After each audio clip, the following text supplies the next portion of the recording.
Hey everybody, this is Walter from GreenBrier Games, here to take a quick look at a Kickstarter preview for Champions of Hara. It's live on Kickstarter right now, August 29th, and will be on Kickstarter until September 28th.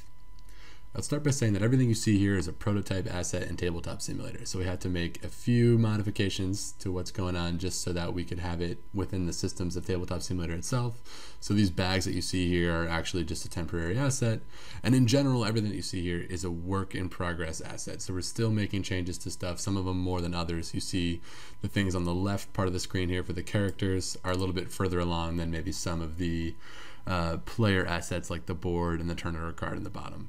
But it's very exciting because we'll get to make updates throughout the campaign as those become final. So in Champions of Hara, everyone plays as one of the 6 main characters in the story. You're going to get a miniature for that character, a set of their abilities, a special tracker for that character's unique resource, and then an info card with story on one side and stats and keyword reminders on the other. Once you select your character, you're going to set them up over here on your player board. Each character in their set of abilities has 4 starting powers designated by these gold icons in the corner. You start with these 4 cards in your hand, and the other cards sit off to the side, and these are you're going to level up into as you're going. So each session of Champions of Hara is scenario based. There are versus scenarios where you play against one another, and cooperative scenarios where you work together to fight these big bosses that you see over here, who are all scary and totally going to kick everyone's butt. In versus mode, the object of the game is to collect these 3 different types of energy, these wayward powers that are destroying Hara, you need to contain within your own being. As you collect energy from beating monsters, going on these story events, or closing rifts, which we'll talk about in a bit, you're going to be leveling up on these 3 different tracks. When you reach the middle of these tracks, you're going to select a new power from here. You'll get to choose one of the cards in that color. And in versus mode, the object is to get to max energy of each of these 3 colors and then make it back to home base. But as you're playing, these boards are physically going to shift around, the map is going to be changing, and you're going to have to keep adapting to new strategies as the game goes, all while other players are trying to take you out. And then in cooperative mode, when we're fighting these bosses, each different scenario has a totally different objective and set of win and loss conditions, but we're going to cover the cooperative mode in a different video. So here we're just going to take a basic look at the mechanics and the turn order happening in Champions of Hara. So I've selected Persephone. She is a young girl from a totally dark, lightless planet, and so her powers are all stem around her fear. When Persephone takes damage from monsters or stories or what have you, she's going to be gaining fear, which unlocks new abilities on her cards as she passes these thresholds scared and terrified. And that's her unique resource compared to some of the other characters. I mean, they all play very differently, and we'll have a separate video covering the different characters, but for now, we're just focused on Persephone. So when I take Persephone as my character, first I'm going to look at my info card and set my stats, health, and spirit to their spawning values. This is what you start the game at and what you'll reset to if you get defeated during the game, because there is no player elimination. So I've set my health to 8 and my spirit to 4, and we'll cover what spirit does in a bit. We're going to pretend that I'm playing a 2-player game here, but we're just going to look at me as one player with the first turn order card, which is Eager, which gives me no bonus. If I were to go later in the rounds, like last player, for example, I would be getting a bigger and bigger bonus to compensate for the fact that other players get to go before me. And those turn order cards are going to change as the game goes. So all players start here in home base, the dojo. I've got my mini set up. The game goes in a series of days. So we start on day 1 in the dawn round. Each day has a dawn round and a dusk round. In the dawn round, cards come out from these world decks, which, as I mentioned, are here in these temporary bags just to make use of Tabletop Simulator. These would be decks of hex cards, 15 cards for each of these worlds on these spaces. The board starts something like this every time. Basically, each one of these worlds, pulled a card out there. Each one of these worlds has an energy symbol on it. Here we've got a red symbol. Over here we've got a blue symbol. And you're going to start with these worlds lined up to the energy symbols on the dojo. But like I said, these worlds are going to be moving around as the game starts. So in the dawn phase, cards come out from these world decks onto the number space that matches the day. So on day 1, we get 1 card from each deck onto the number 1 space of that world. There are in each deck events, which come out face down, and monsters, which come out face up onto these spaces. On my turn, I have my 4 cards to look at. I have 3 activations I can use. So I have 4 cards in hand and I can use 3 of them on a turn. When I play a card from my hand, it's going to go face up in front of me, and I use the top part of the ability. In this case, it would say move to. Then I rotate the card sideways to show that I've used it this turn. So I can play 3 abilities on my turn. At the end of my turn, any card I used is going to keep rotating to its on table side here. So if they're on the table on a subsequent turn, doesn't have to be the next turn, on any following turn, I can use one of my activations to pick this card back up, and I'll use the new side of the ability. So each card has 2 abilities that you're going to rotate through and cycle through as you're playing the game to kind of puzzle out what's going to give you the best opportunity to defeat monsters and go on these stories and close rifts, all in that you're racing to collect these 3 types of energy. So one of the most reliable ways to get energy are beating up these monsters. Let's take a look at the Monshroom Walker over here. And note that these cards came into Tabletop Simulator a little weird. So like I said, everything work in progress assets here. But most important part about a monster are the 3 stats it has on the side. And the most important of those being the monster's health. So this guy has 3 health over here. I have to deal 3 points of damage to this Monshroom Walker in 1 turn in order to defeat it. The health will reset, so it's not like I can deal it 2 damage this turn and then 1 damage the next turn. I have to be able to deal it all in 1 round. So then the monster has a range. Here it's got range 0, and its strength, its attack strength here, damage 1.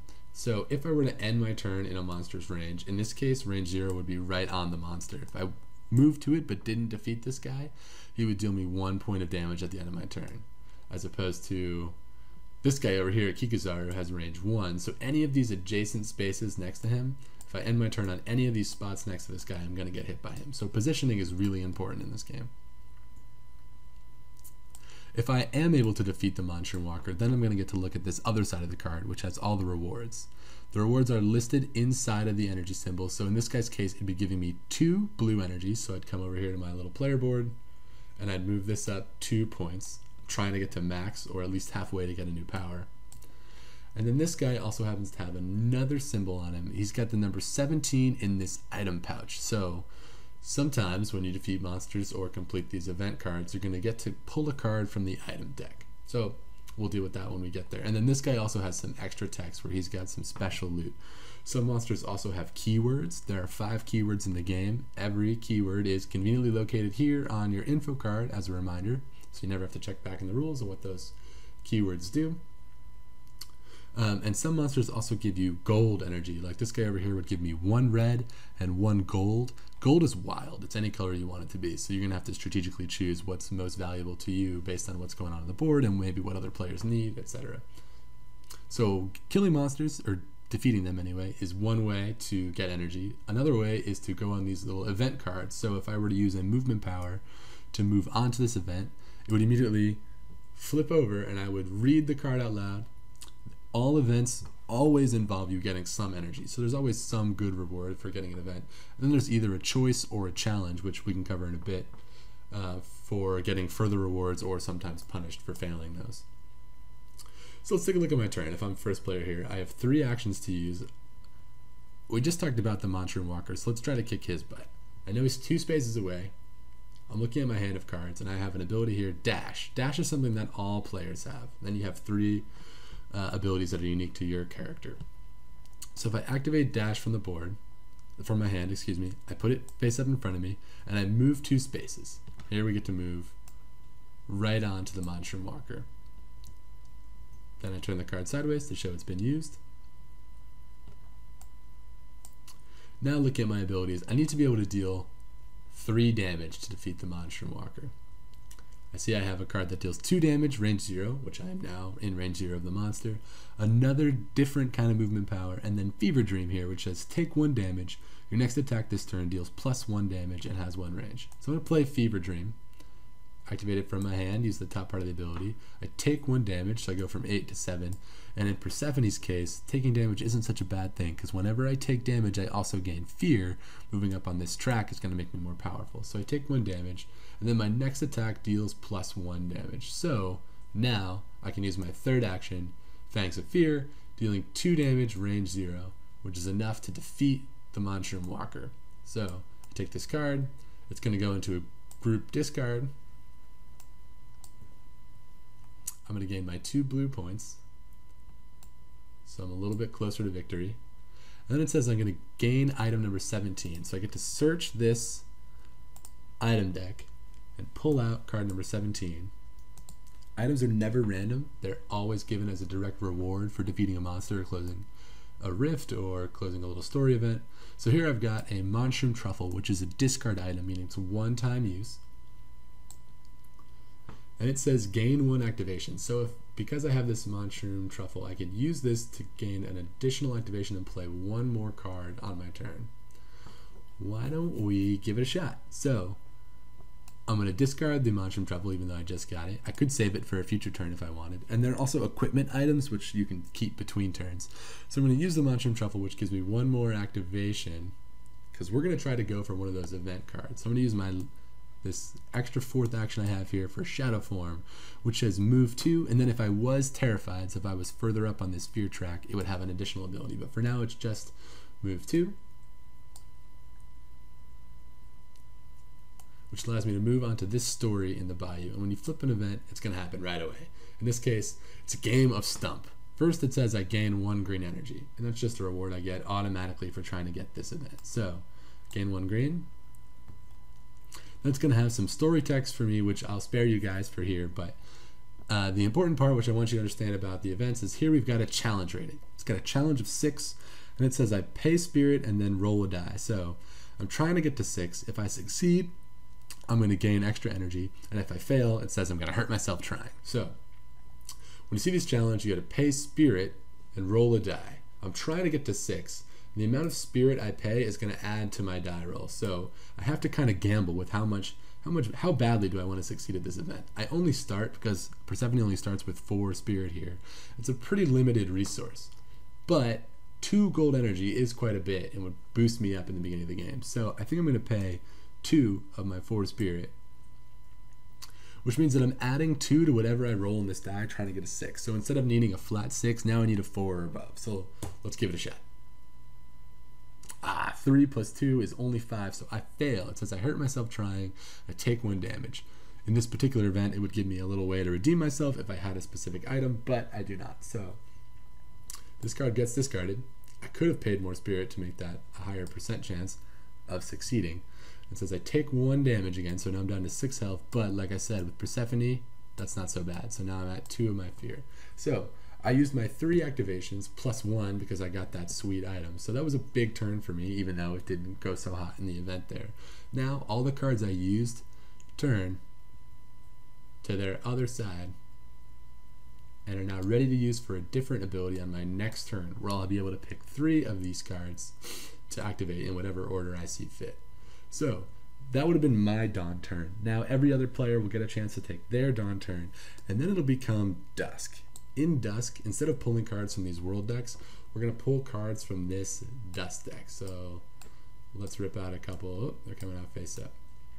So you spawn cards from the dust deck using the world dice. Here we've got basically a grid set up on these boards for different worlds. So you roll these 2 dice together, and that's going to determine a random space. So in this case, this card is going to, the first card is going to show up in the Bayou, matching that symbol, on space number 5. So we're going to take that rift, the first card that came up, and it's going to show up all the way out here on space 5.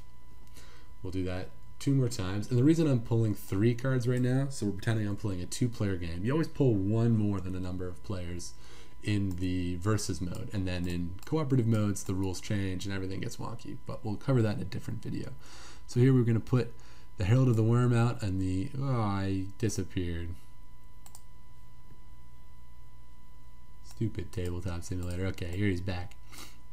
We're going to put him out on the number 4 space. It happened again. You get what I'm saying.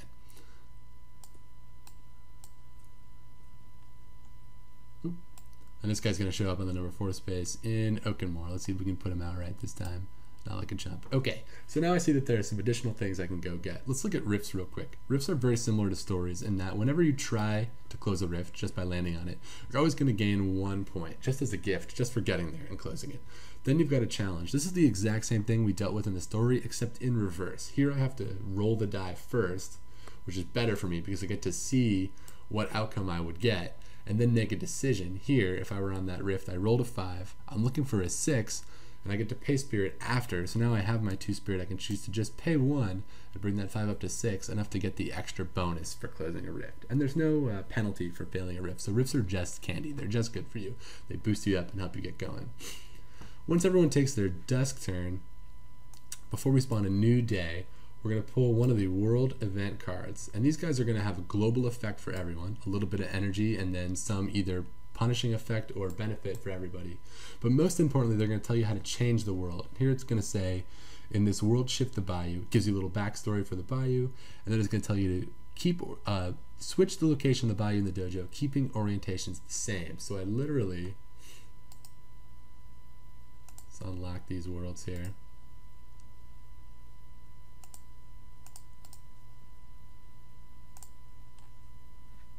This might be a little difficult in Tabletop Simulator. Yeah, because this guy thinks he's on that space. But I literally pick up the worlds. It went right in there. Of course it did. Tabletop Simulator will be the death of me. I pick up the worlds and rotate. And it said, switch the bayou with the dojo, keeping orientations the same. Of course this would be frustrating in Tabletop Simulator. Now I have to pull out my little meeple, and my little tile, and the card that got lost. Much less frustrating in real life. There we go. Physics in Tabletop Simulator are very impressive, but also very frustrating. So now that the board has changed, I have to readapt. Whose idea was it to lock these? I have to readapt to a new environment. And that's the basic gist. It's going to keep going in rounds where every player takes their turn running out, beating up monsters, closing these story events and rifts in order to gain more energy. The game goes in a series of story arcs. So first we play a versus arena where everyone is one of these characters. When a character wins, they become a champion, and each champion has a branching path of 2 scenarios to pick from, which involve us fighting these big, scary boss monsters as a group and dealing with other crazy scenario challenges. So that's the basic overview of the game.